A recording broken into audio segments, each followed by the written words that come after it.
पुणे लोकसभा ही काँग्रेसची तशी परंपरागत जागा. मात्र जवळपास 10 वेळा खासदार निवडून आणणाऱ्या काँग्रेसची ही जागा मोदी लाटेत म्हणजेच 2014 साली भाजपकडे गेली. कधी काळी हा मतदारसंघ माजी केंद्रीय मंत्री सुरेश कलमाडी यांचा बालेकिल्ला म्हणून ओळखला जायचा. पण मोदी लाटेत अनिल शिरोळे आणि त्यानंतर गिरीश बापट यांनी पुणे लोकसभेवर विजय मिळवला. मुख्यतः काँग्रेस विरुद्ध भाजप अशीच पुणे लोकसभेत लढत होते. यावेळी देखील ही लढत चुरशीची होणार असं दिसतंय. भाजपकडून अनेक नावं समोर येत आहेत. तसंच काँग्रेसकडून देखील अनेक इच्छुक तयारीला लागल्याचं दिसतंय. पण त्याआधी या मतदारसंघाचा सविस्तर आढावा घेऊया आजच्या विषय खासमधून. नमस्कार मित्रांनो, मी प्रशांत आणि आपण पाहताय आपल्या हक्काचं मराठी यूट्यूब चॅनल विषय खास. मित्रांनो, 1951 साली झालेल्या निवडणुकीत काँग्रेसचे नरहर गाडगीळ इथून खासदार म्हणून निवडून गेले. त्यानंतरच्या काळात इथून प्रजा सोशालिस्ट पार्टी, संयुक्त सोशालिस्ट पार्टी, भारतीय लोकदल अशा पक्षांचेही खासदार झाले. या कालावधीमध्ये तब्बल 10 लोकसभा निवडणुकात काँग्रेसचा खासदार या मतदारसंघावर निवडून आला आहे. पण 1991 साली पहिल्यांदाच भाजपने काँग्रेसच्या वर्चस्वाला आव्हान दिलं. अण्णा जोशी हे भाजपचे पहिले खासदार निवडून आले. कॉमनवेल्थ गेम्स घोटाळ्यामुळे चर्चेत आलेले सुरेश कलमाडी 1996 मध्ये पहिल्यांदाच या जागेवरून खासदार झाले.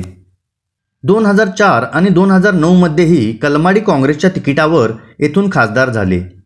कॉमनवेल्थ घोटाळ्यात नाव पुढे आल्यानं 2014 मध्ये कलमाडी यांचं तिकीट कापून काँग्रेसने विश्वजित कदम यांना उमेदवारी दिली. पण 2014च्या मोदी लाटेत लोकसभेतच नव्हे तर विधानसभा निवडणुकीतही काँग्रेसला सपाटून मार खावा लागला. 2014 मध्ये काँग्रेसच्या या परंपरागत जागेला सुरुंग लावत भाजपने या मतदारसंघातून अनिल शिरोळे यांना निवडून आणलं. खरं तर सुरेश कलमाडी राजकारणापासून दूर गेल्यानंतर या मतदारसंघातील चित्रच बदललं. याचा फायदा घेत राष्ट्रवादी काँग्रेसने पिंपरी चिंचवडमधून पुण्यात येत महापौरपद ताब्यात घेतलं. पुढे जाऊन त्यांनी भाजपसोबत हातमिळवणी करत पुणे पॅटर्न अस्तित्वात आणला. मात्र 2017 साली भाजपा पालिकेत सत्तेत आली. मित्रांनो, आता 2019च्या लोकसभा निवडणुकीत भाजपचे गिरीश बापट इथून खासदार झाले. त्यामुळे पुण्यावर भाजपचा एकछत्री अंमल सुरू झाला. पण मतदारांचा बदलता कल देखील इथं लक्षात घ्यायला हवा.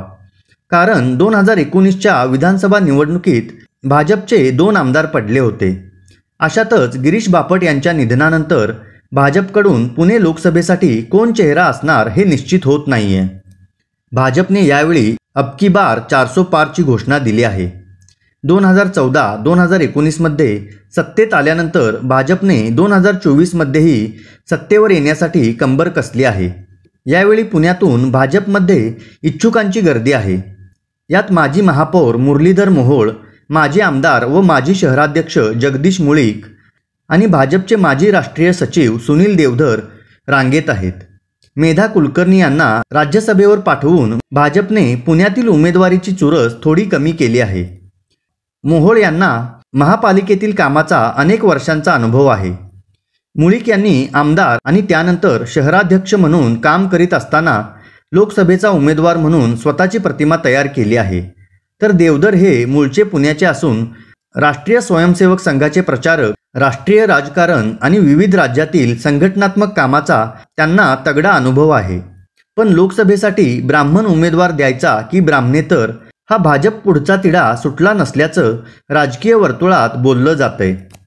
मित्रांनो, पुणे लोकसभा मतदारसंघ हा काँग्रेस आणि भाजपा अशा 2 विचारधारांमध्ये विभागलेला मतदारसंघ आहे. महाविकास आघाडी आणि महायुती अशी नवी समीकरणं उदयाला आल्याने त्याचाही परिणाम शहराच्या राजकारणावर झालेला दिसतोय. भाजपचा उमेदवार कोण यावर काँग्रेसचं गणित अवलंबून आहे.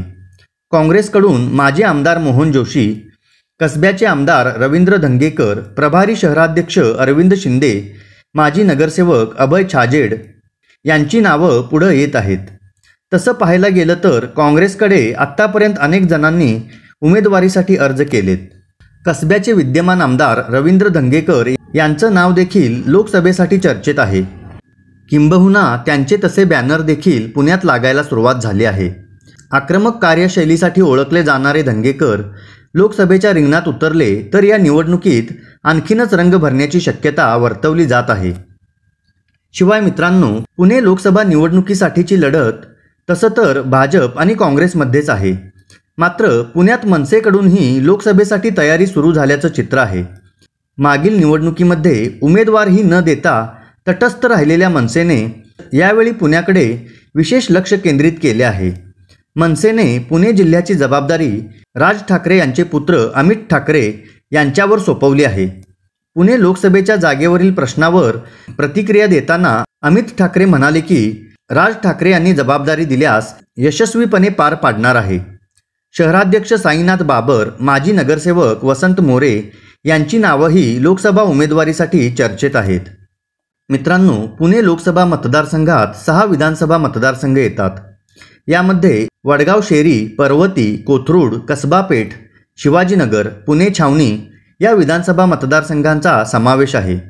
यात राष्ट्रवादी अजित पवार गटाचा 1 आमदार, भाजपचे 4 आणि काँग्रेसचा 1 आमदार आहे।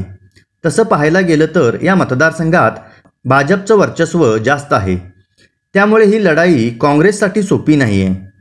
तर मित्रांनो, आपल्याला काय वाटतं, पुणे लोकसभा मतदारसंघात भाजपचा पुणे पॅटर्न यशस्वी होणार की मनसे भाजपला रोखणार, याबद्दल आपलं मत कमेंटमध्ये आम्हाला नक्की कळवा।